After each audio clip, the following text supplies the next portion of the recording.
Good morning, apes. All right. So today is the day.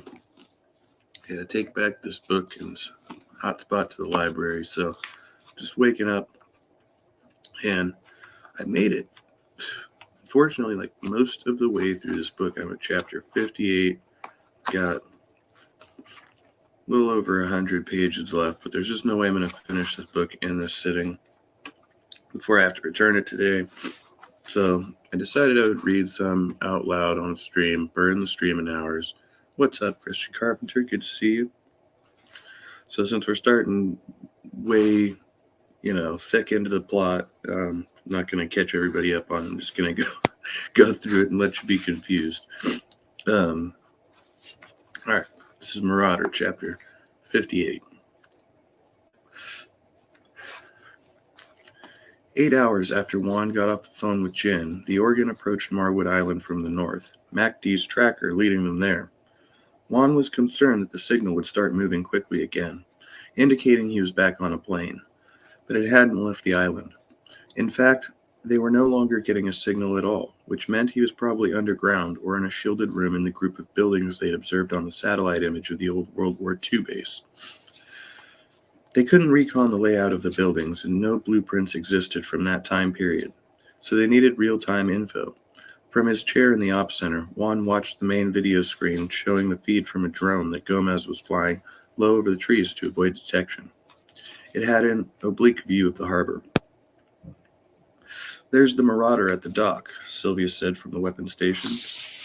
During the past few days, Murph had been training her on the Organ's weapon systems to take his place while they were short-handed, and to no one's surprise, she had already mastered the basics of operating the railgun and laser. "No Gulfstream, though," Murph said from his chair next to Sylvia. Eric, who was at the helm, said, "Does that mean Poke is gone? He's the one who's been flying around on it."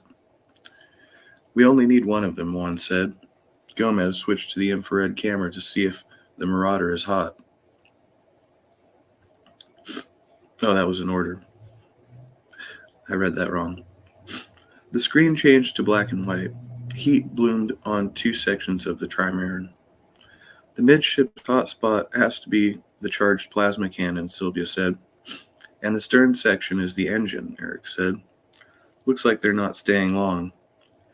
"Then we still have an opportunity to capture April Jin," Juan said. "We have to assume she's commanding the Marauder." As soon as they had known that Marwood Island was their destination, they developed a two-pronged plan. The first part was a rescue of MacD. Max had already taken the gator to the west side of the island to a tiny beach between the Mickey Mouse ears. From there, Eddie would lead a team of Raven, Linda, and Link to come at the base from the direction of the setting sun. They would sneak into the building where MacD was being held, free him, and exfiltrate back the way they'd come before anyone knew they were there. In the second phase of the operation, Juan would lure Jin and the Marauder out of the tight confines of the harbor, where the Organ would have little room to maneuver. Once the trimaran had left the safety of the port, Sylvia would use the railgun to disable the Marauder. They would force Jin to surrender for questioning with the use of their tranquilizer. She would tell them everything they wanted to know about the upcoming operation with the Enervum gas. They were holding steady at the east end of Marwood's runway so that the low hills blocked view of the Organ from the buildings in the harbor. "Stony," Juan said. "Prepare to swing around to the harbor entrance." "Affirmative," Eric replied. Juan hoped repositioning the Organ would allow a few free shots with the railgun before Jin could bring the plasma cannon to bear. Juan turned to Hallie.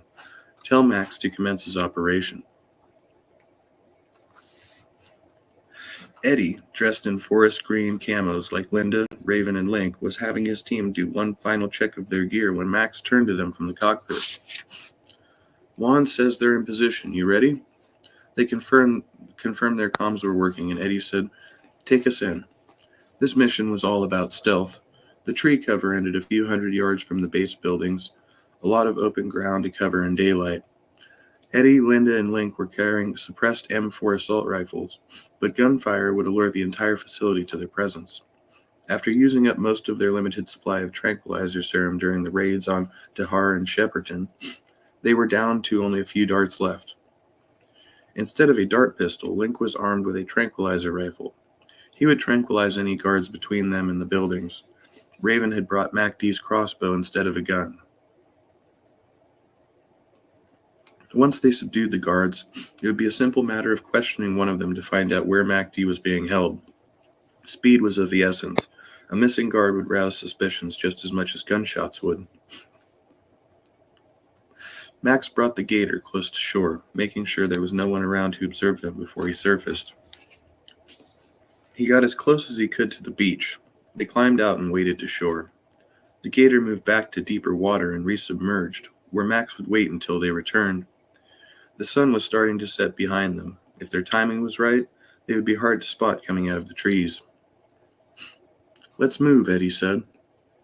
Based on the recon from the drone, they hadn't seen any security precautions on this side of the island.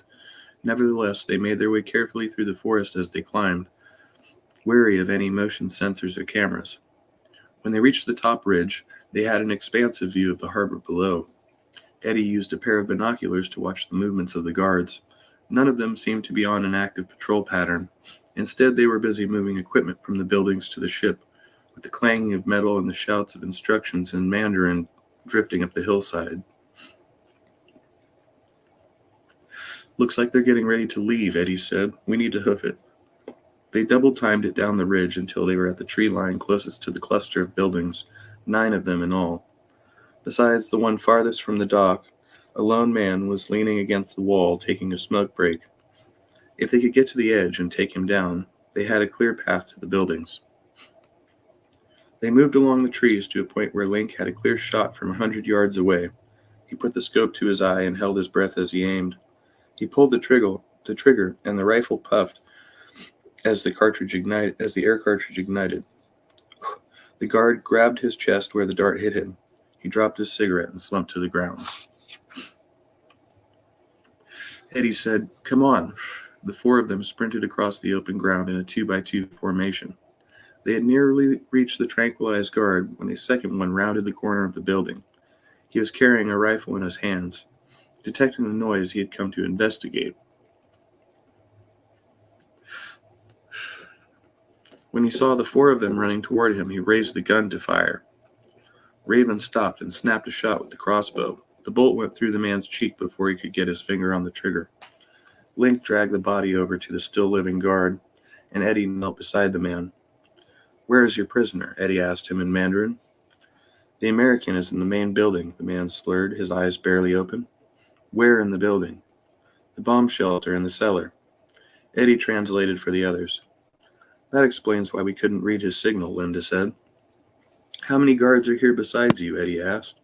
22, the man said. "Some are already on the Marauder." "Why?" "I don't know where we're going, but in 15 minutes we're leaving the island."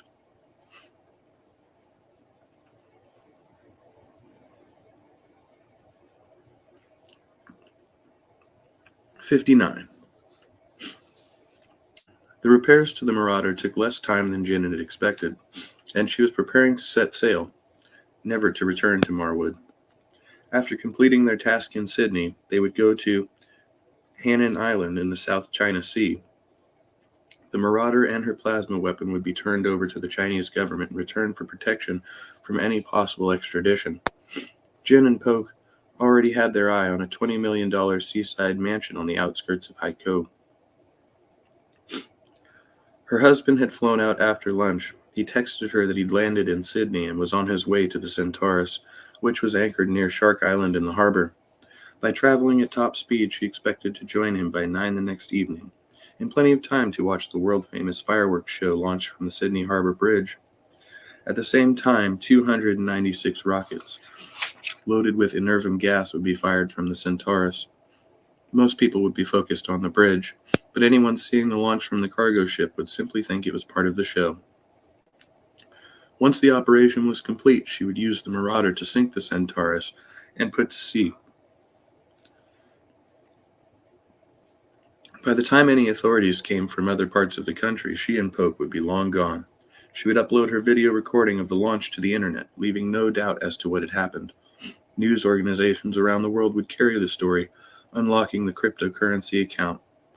Jin could practically taste how close she was to her new life. She didn't want to wait any longer than she had to for the end of this mission. "What's the status of the plasma cannon?" she asked her XO. "All tests are complete," he said. "The weapon is fully operational." "What about our fuel and supplies?" "Topping off the fuel now. The last of the supplies are being loaded." "Then make ready to cast off as soon as we have everyone on board," Jin said. "Have 2 men go get the American." MacD's cell was bare, but at least its underground location was keeping him cool in the tropical heat. There was a single bulb in the ceiling lighting the concrete ceiling, walls, and floor.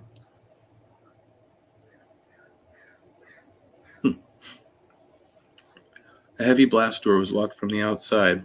He tried opening it numerous times, but nothing short of a blowtorch would get it open from his side. The stitches under the bandage itched. They were made with thick black thread by someone who seemed to know what he was doing. It wasn't a bad job, but it would leave a nice jagged scar to match his others. Propped against the wall, he tried not to move his arm, which was now aching. A sling would have been nice to keep it immobile, but he would have settled for an aspirin. Besides some water and a bowl of noodles, he hadn't eaten anything since he left Christmas Island, and his stomach was grumbling. Still, it wasn't his worst time in captivity. Afghanistan beat this experience by a long shot. In the stairwell outside, he heard the echo of 2 Chinese men speaking as they descended the stairs. Keys jangled. They were coming to get him for something. Whether it was for more negotiations, a trip, or an execution, he had no idea. MacD stood, grimacing from the jostling of his shoulder. The key was inserted into the door. Then he heard 2 thumps. It sounded like the men had fallen over. Moments later, the key turned. The door opened to the vision of Raven standing over 2 dead guards, one with a crossbow bolt in his neck, the other with a knife in his back. MacD's crossbow was cradled in her arms. "Oh, you brought me a present," he said with a grin. "You shouldn't have." "I didn't," Raven said, retrieving the knife and cleaning it off. "Now I know why you like it so much. I might decide to keep it." "Over my dead body. Gimme." She nodded at his shoulder. "What are you going to do, hold it one-handed?" She picked up one of the dead guard's pistols and handed it to him. MacD took it and sighed. Guess it's better than nothing." Eddie and Linda entered behind her, and Raven gave back Eddie's throwing knife. "Nice to see y'all here, wherever here is." "Marwood Island," Linda said, "near the Great Barrier Reef." "Are you all right?" Eddie asked, eyeing his wound. "I could use some water," MacD said. Linda gave him her canteen. He drank half its contents in 2 gulps while Eddie and Raven pulled the drug guards into the room. "How's the arm?" Linda asked. "I'm not going to be swinging a golf club anytime soon, but it's not too bad considering I got shot." "Did everyone else make it off Christmas Island?" Raven nodded and locked the door behind them. "No casualties besides you. I think you just wanted to play the damsel in distress." "Not likely. Next time I'll be sure to duck." "Let's get out of here," Eddie said, leading them up the stairs. "Are you up to taking a hike with us?" "Absolutely. I could use the fresh air." At the top of the stairs, Link was keeping watch. He glanced at MacD and said, "Nice to see they decided not to mess up that pretty face." MacD smiled at him. "Not this silver-tongued devil." "We'll go out the back door," Eddie said. They went low to avoid being seen from the harbor through the windows. At the rear of the building, Eddie eased the door open and looked out. As he did so, someone cried out in Mandarin from a few buildings away. Eddie shook his head and looked at the rest of them. "I don't think you need a translation to know someone found the dead." Before he could finish, bullets ripped into the door above his head. They all dived to the floor as the klaxon began to wail.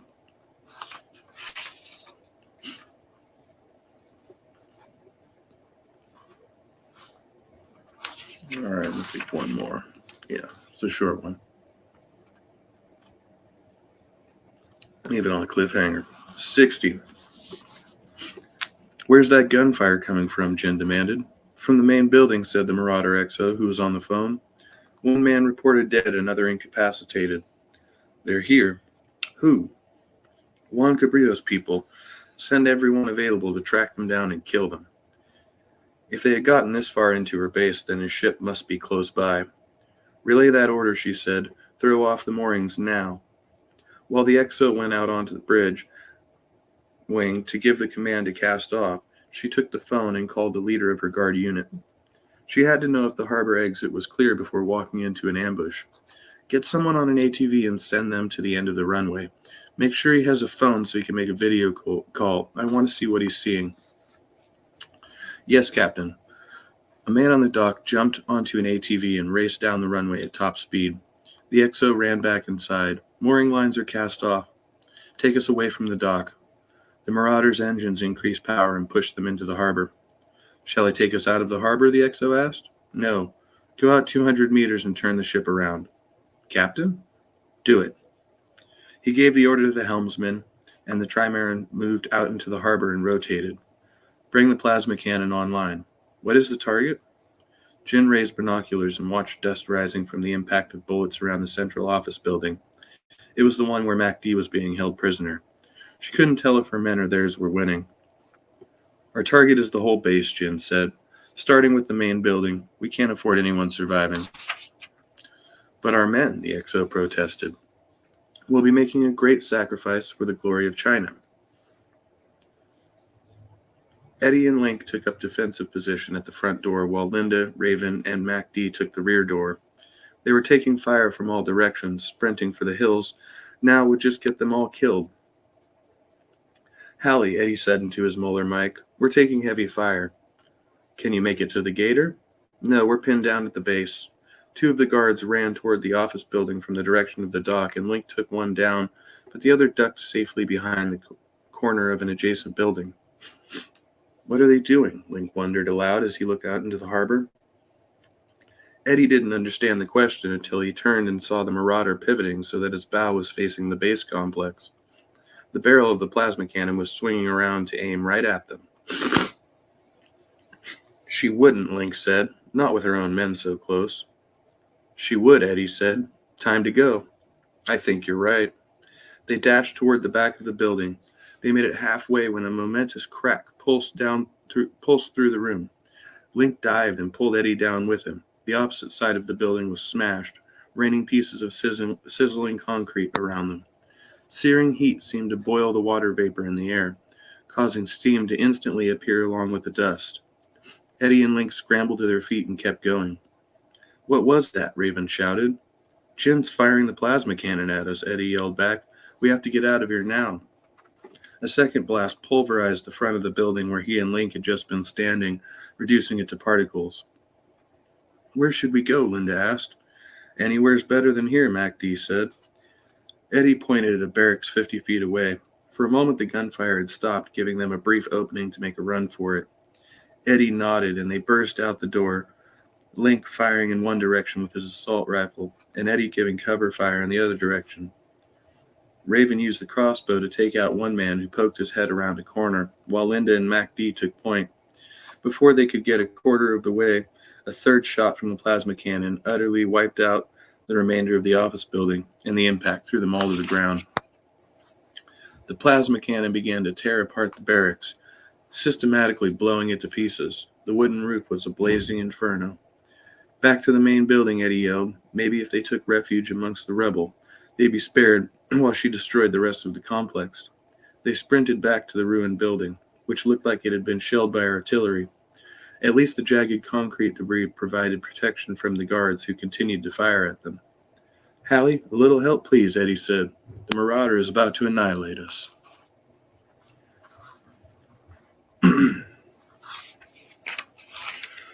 Yeah, I'm not going to be able to finish this one all day.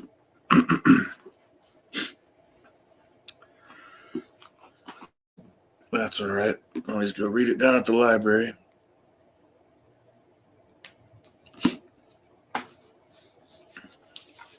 You don't have to turn in this Wi-Fi hotspot. Oh, yeah. And today's going to be a good day. Everything's going to be A-okay.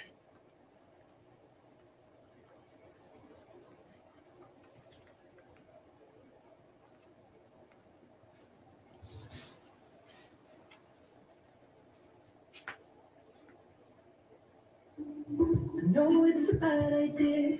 How can I help myself?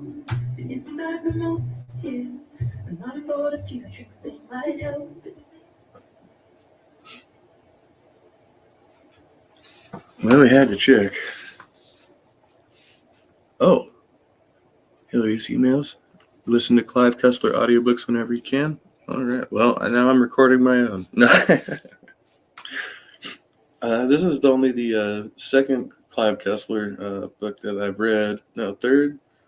I own the other one. It's over there. I can't remember. It was Vixen something. That was a good book too. So when I found this one, I was like, all right, give it a shot. So yeah, so far it's been pretty exciting. It's easy to read. Got a lot of like explanatory notes and stuff too, which I think is cool.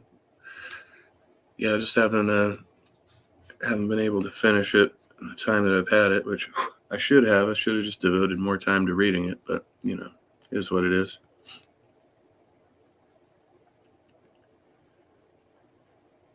But yeah, that's pretty much all I was gonna do. Is just trying to wake myself up here, get a little reading done, try and have a productive day.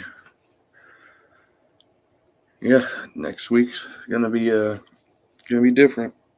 It's gonna be different. I don't plan on taking any time off from streaming, although I won't have the use of my Chromebook, but I don't know what my schedule is going to look like exactly.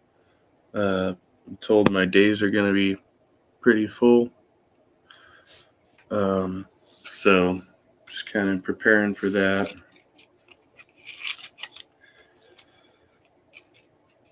And yeah. Well, with any luck, I'll be saving a bunch of money.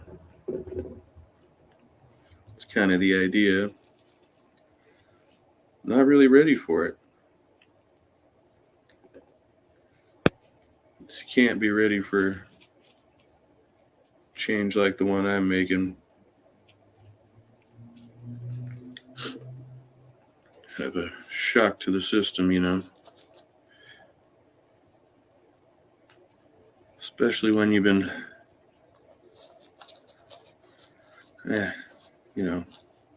used to your habits as long as I have.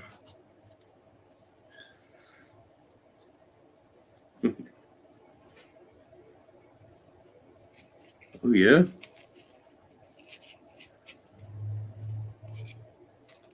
You think I can gain viewers by narrating the books? I've had some successes with it, so